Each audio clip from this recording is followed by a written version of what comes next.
Hey guys, welcome back to the Her College Coach podcast. Today we're here with Miss Kelly. Hi. And we're going to be going into part 2 of our interview. Enjoy. So let's go into a little more of your personal journey with fitness and kind of navigating that and where you are now. Okay, it's a long story. I'll try to make it short. I think the biggest thing when it comes down to describing my fitness journey, it more so was a self-love journey overall. I suffered with severe insecurity.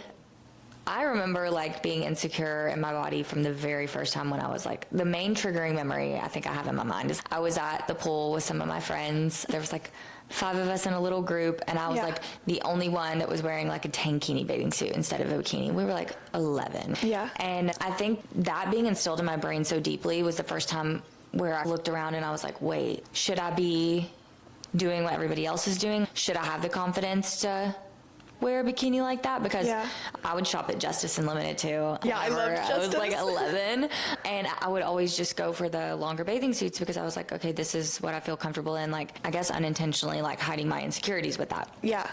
And I didn't notice how prevalent it was or how different I felt until I was in those scenarios where I was like, wait, everybody else doesn't feel this way too. Yeah. There are a lot of people around me who don't struggle with that. And even though it is very universal to some extent as far as our experiences as women go, I think everybody experiences it to a different level and a different degree. And so just in comparison to them, I felt I struggled a lot whenever I was younger just with comparison issues and always feeling all of my friends were dating all of these boys or the popular boys on the football team, or the seniors whenever we were freshmen were which I wouldn't even wish that on me now, I think that's no. However, whenever I was 14, I was like, wait, why are all the older boys talking to my friends? And why aren't they talking to me? And so I always had just comparison issues from a really young age. And I'm so thankful for my fitness journey, not only for showing me I'm in control and I can take control of things that I don't love about myself, but learning to love myself in the process was huge for me, because I started falling in love with me based on how capable I am, the goals I can accomplish, how strong I am, how much I can push myself mentally. And it didn't all become about physical changes I wanted to see anymore. It became about, wow, there are routes with my fitness and nutrition that I can take that can be positive, healthy habits to change the way I look, but it can change my mind and it can transform who I am. Yeah. And being able to do both of those things, seriously changed my life, because now I'm not looking at myself as a constant project that needs improvement. It's more so, okay, I love the project that I'm I feel complete in a way, but it doesn't ever mean that I can't stop striving for more and for better. Yeah. And so instead of hating myself into a process of change, it's now I've learned to love myself in the process of change. That's a really beautiful thing. Thank you. Get there. I agree. It's up and down. Sometimes I really feel that, and sometimes it's still a struggle. But I think something for me that I'm really working on is, yes, change is great. Results are amazing, but engaging in a habit that's pushing you to where you want to be is something to be proud of. Yeah. And I've heard this talked about a little bit, but I think it should be talked about so much more, is how much self-discipline makes you just love yourself. For me, when I am following my habits, when I'm doing the things that the best version of me would be doing, I just feel so much more confident. I'm more myself. I'm a kinder person. Yeah. Because when you're struggling internally, it reflects in your relationships with others. 100%. It all interplays. Yeah. I think when you're not having self-discipline with yourself, it just has a negative ripple effect in your life. It definitely does. And I talk about it a lot with my clients too, that when you're following through for yourself and you're showing up for you, number one, you're totally correct. You're going to naturally show up better in every part of your life, whether that be in your faith, in your friendships, in your relationships, at work. Not only that, but you're building your confidence along the way because you're not lying to yourself anymore. Yeah. Self-discipline to me is I told myself I have a goal. I don't lie to the people that I love and tell them that I'm going to do something that I'm not going to do. Yeah. I don't look at my husband and tell him, hey, I'm going to really try my best to help you with this work project that you have and put time aside so that you don't feel alone in that. And then just not show up for him and not do it. Because I love him and I care about what he thinks about me, and I care about being that support system for him. And so why would I lie to myself about the things that I also want to see get completed? And that's really good perspective. Thank you. Yeah, I think so. I think it really changed how I look at things as far as like following through for yourself because you value and admire yourself and your own opinion and the way that you see yourself. Yeah. Rather than just doing it. Because when you are stuck in those habits of like constantly giving up on yourself or telling yourself, I'm going to set my alarm at 5 and I'm going to wake up and I'm going to go to the gym, or I'm going to start eating more whole foods and try to follow an 80-20 diet so that I'm more balanced and I have more energy, or I'm going to try to execute on a calorie deficit so that I can hit my fat loss goals I've been trying to accomplish for so long. When you get in the habit of constantly saying to yourself you're going to do those things and never following through, it's a lack of self-love in a way, because when you love yourself, you follow through and you show up for yourself. And so I think that faking it till you make it and like getting up, and sometimes it does have to come with force of, yeah, I'm making this not optional for me. Yeah. But eventually you find that way and you realize like you have, okay, when I follow through and I'm self-disciplined, like this is how I feel afterwards. And so then that just starts the ripple effect of constantly wanting to do it more. Yeah. I've never heard it framed that way though, like with how if you love someone, you do it for them. Why wouldn't you do it for yourself? Yeah, yeah. Because I'm so big on that. If I tell you I'm going to do something, like, I'm going to be there. And if I'm not, you're going to know why. And you're going to know in advance. Like, timeliness is super important to me. I'm really big on my word. And, like, people who know me, like, know I'm dependable. Yeah. And that's something I'm, like, I pride myself on that. Exactly. Because to me, like, if someone loves you, they're going to be there when they say they will. Yeah. So why would I not do that for others? And like you said, I've never heard that, but why would I not do that for myself? Yeah. No, it's such a great way to think of it. It's like, it's honestly just like another version of treat people like you would want to be treated. Yeah.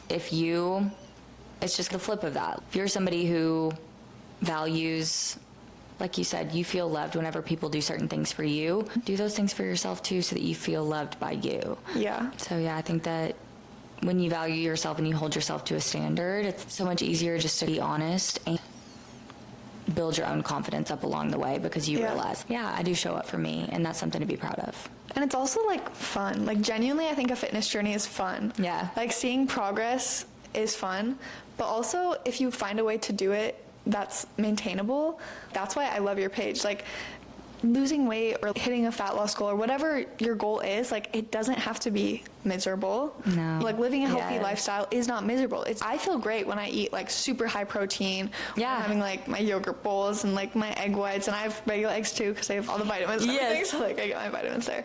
But like when I'm not eating high protein, I don't feel good. Yeah. And when I don't feel good, I can't show up for myself. I can't show up for others. So I think sometimes for me, I just know like my 10,000 steps is like my sanity. Yeah. If I don't walk, I'm probably like stay away. Yeah. You know? Like it's just showing up for yourself first is so important so that you can be there for others. And I think that's such a thing. Like the older I get, the more I just learn I need to be there for myself first. Yeah. And it's not even being like self-centered. It's not that it's at all. It's just that you can't really show up for others if you're not showing up for yourself. And you showing up as the best version of yourself in every part of your life is only a benefit to the people around you. Yeah. And so it is selfish in a way if you're perpetuating negative habits in your own life that are causing you to be held back from the true person who you know you can be, whether that be in your health and your fitness, whether that be in your affirmations and your self-love, for your mental confidence, whether that be just like you said, being a disciplined person when it comes to showing up on time and getting your work completed and like following through on the tasks that you have set for the day, being a good coworker. Like all of those things are intertwined when it comes to you just doing what you know is best for your life and the people around you. But I really do think, I'm like, okay, I think about my mom, like she's always showed up for me in every aspect of my life, and like I could never thank her enough for that. She would have never been able to do that if she didn't take time for herself. And a lot of times we don't see that stuff as like kids, but I think as we grow older, like you said, it becomes apparent of like, self-care isn't selfish. It's selfless in the fact that I can show up and I can have the energy and I can fill my cup up in a way, whether that be also through our faith, of course, too. If I fill my cup up in all of these other areas and I become the truest, highest version of myself and constantly strive for that, I'm also going to be striving to be the best friend and the best wife and the best mom in the future and the best daughter and like the best coworker. Yeah, in my head, I think like self-improvement and self-love is all intertwined regardless of what situation you're looking at when it comes to like your career or your fitness journey or your friendships. Like it really is all just one big canvas that you can apply the same concepts to. Yeah. And so pulling what you learned from your fitness journey too and applying that to those areas, I think is like honestly what all of the content creators and like the coaches and in the health space, and even just like Jay Shetty, for example, like people like that who are more than just like the mental and emotional side of things, I think they all do the same thing. Yeah. Okay, how can we use these analogies and rework them into different situations that can be applicable to our lives and use them from there? So I think I did an episode on this last season, but I think a lot of people have a misconception on what self-care actually means. Yeah. A lot of people think like facial masks and take a bath, and that stuff is great. Don't get me wrong, it has a time, it has a place. But to me, real self-care is showing up for myself.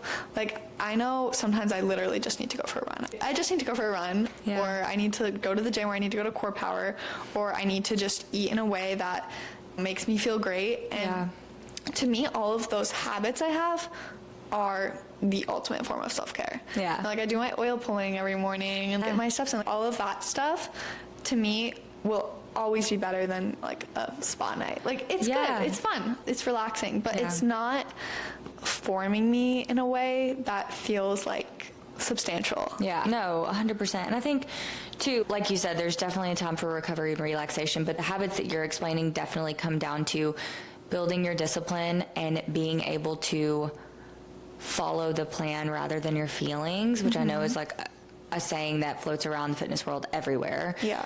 When you're able to do that, you're reaping the rewards of what those healthy habits bring to your life, regardless of sometimes you feel like doing them or not. And so, yeah, we can be in the worst mood. I can be crying in my car before the gym and I can get up and I can still go do it. And then I'm teaching myself, okay, these positives and the positive impacts that I'm getting from my healthy habits, they come from the habits and the discipline, not, feeling great beforehand and doing them because I already feel good or I'm in a positive headspace. Yeah. So then correlating that to this discipline is causing me to feel this way, to feel these positive effects, to feel better, to feel more confident, to feel more accomplished. Yeah. All of those things coming from discipline and following through for yourself then proves to you, like, even if I don't feel like doing it, or even if I have a really hard day or I'm super emotional or something's getting in my way that's causing me to just not even want to get one foot out the door, I know that the discipline is what brings the feelings that I'm searching for to fix right now. Yeah. And so knowing that that's the straight route to feeling better makes us more likely to walk that path every time. And I think repetition with all of that is just, you got to do it over and over again. Just to where it becomes thoughtless. If I set my alarm because I've made a habit of never hitting snooze anymore, I just get up. I don't think about hitting snooze anymore. It's not an option. Exactly. Yeah. It's like you haven't considered it for so long. That's not the thought that comes into your brain anymore. And not that there isn't of course, I feel like there's a fine line to teeter between giving yourself grace and self-discipline to the point where you have to trust yourself enough to know when you need to make which decision. But I was literally going to make a video about this today. It's like in my drafts, just talking about the saying, like people talk about all the time, oh yeah, I don't crave cookies anymore because I don't eat them. But that seriously is true. Like, not saying that you can't have a cookie every now and then, but the longer you go without something, the longer or the less likely you are to remember how it feels to have that thing, right? Yeah. So same thing in a negative way. It's okay if you go forever without seeing your friends and you never say yes to them and put time aside to go hang out with them, you're going to slowly start forgetting like the positive impacts that brings to your life. True, that's a really good point. So you're right. Like repetition in any area is going to show you either what's negative it's bringing into your life or what positive it's bringing into your life. Yeah. And then you can evaluate those patterns obviously and realize, this is maybe something that repetitively over and over again I don't need to be doing. I need to get back to doing that I haven't been. It's funny what you just mentioned. I'm reading a book on habits right now. It's really good. I'm blanking on the name, but I'm like almost up there. Yeah. It was talking about the power of saying I don't instead of I'm trying not to. Just like you said, like you can say you're trying to stop eating like chips or something. Yeah. You could respond with I don't eat chips, and even if someone's, didn't you literally eat them yesterday? It's like the mental effect that saying I don't has on your brain is crazy, because if you're saying I'm trying not to, then you might get the response of where it's, it really wouldn't hurt, versus I don't is so much more like it's not something I do. Yeah. You know what I mean? Yeah. You're defining yourself and you're giving yourself a definition of somebody who is something. That was huge for me. I mean, that like same concept is a big thing that I applied like in the beginning of, because building a platform, of course, I know like when you're starting to put content out there, like it's really scary and you're like constantly wondering, am I being judged? Are people like gonna take this the wrong way, or do they think I'm cringe or annoying, or they're like dumb? Obviously you get to the point where you're like, I don't care about any of that. But in the beginning, it's nerve-wracking, and that was something that I told myself a lot when I was going through that, is I'm a content creator, an influencer, I'm a successful coach. Like doing those affirmations and telling yourself who you are, even if you're not actually there yet, huge. Because like looking in the mirror and being like, I have a top 10 podcast on Apple, or an Apple podcast or Spotify or whatever.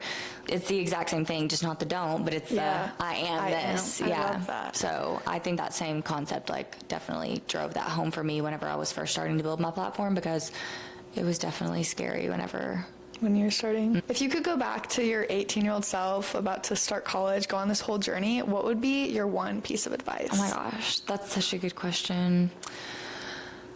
I think everything is temporary. I think that going into college, like my freshman year, I would say was probably the hardest point in my life when it came to all through high school. I struggled with body image issues and just like comparison and that kind of thing, as we do as teenagers. But in college, it got really bad because I was dealing with a lot of severe like hormonal acne on top of like rapid weight gain from getting into bad habits with drinking and eating and not going to the gym or being as active as I was because I was out of sports and caring a lot more about like social life and status and like getting swept up into like Greek life, which had so many positives. But of course I can reflect now back and be like, okay, freshman year, there was a lot of things that I did that I learned from, thankfully, but that I would never want to do again. And so I think that I really would say it all is temporary and you're in a temporary season. Life is obviously constantly ever changing. And so sometimes we feel like we're stuck in just kind of like right now when I'm like, I feel like I'm going through this journey with my content creation where I'm like having to get all over all of these, like trudging through quicksand, but that's temporary. And I'm going to get back to the point where it's okay, we're back up. Like we can breathe a little. I would tell myself the insecurity in your body is temporary. The insecurity with your acne is temporary. You're gonna heal those things. You're gonna feel better. The ever needing drive to find a relationship that you feel like is actually fulfilling and isn't toxic and isn't abusive, that's temporary. Like you're gonna find that too. It's a search towards a goal, and you're gonna have new goals, but that doesn't mean that the ones that you have right now aren't gonna be completed. And just reminding myself that in real time when we're experiencing those trials, a lot of times it feels like permanence. But it never is. It does. It really does. And it's so wild how even give yourself a month and everything's so different. I saw a TikTok the other day that was like a guy was making a video and he was talking about, he used Brooke Schofield as an example. If you guys don't know her, she's an influencer, but anyways, I'm sure we all know who she is. But he basically compared her life a year ago to her life now. And the difference is just that he's witnessed online between the relationships that she's in and the trajectory of her career, where she's living. And he was like, this is a 1 year difference. Like, and her life looks completely different. I could do that with my life too. And I think that, like you said, even just a month, but even thinking about just how much changes truly in a year can really help, I think, get you through when everything feels time is just at a standstill. Because that's a scary place to be sometimes when you feel like you're experiencing permanence, when in reality, like, either way, it can be positive or negative, like nothing is forever.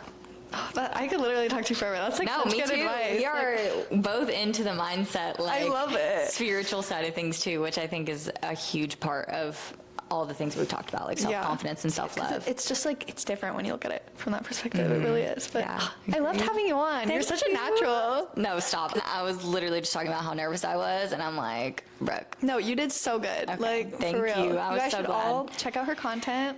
My personal favorite, her yogurt bowls, but all of it's so good. I love her platforms. And tune in next time. If y'all are interested in one-on-one coaching, make sure to check out our website for more information, and we'll see you guys next time. Yay. Bye. Bye.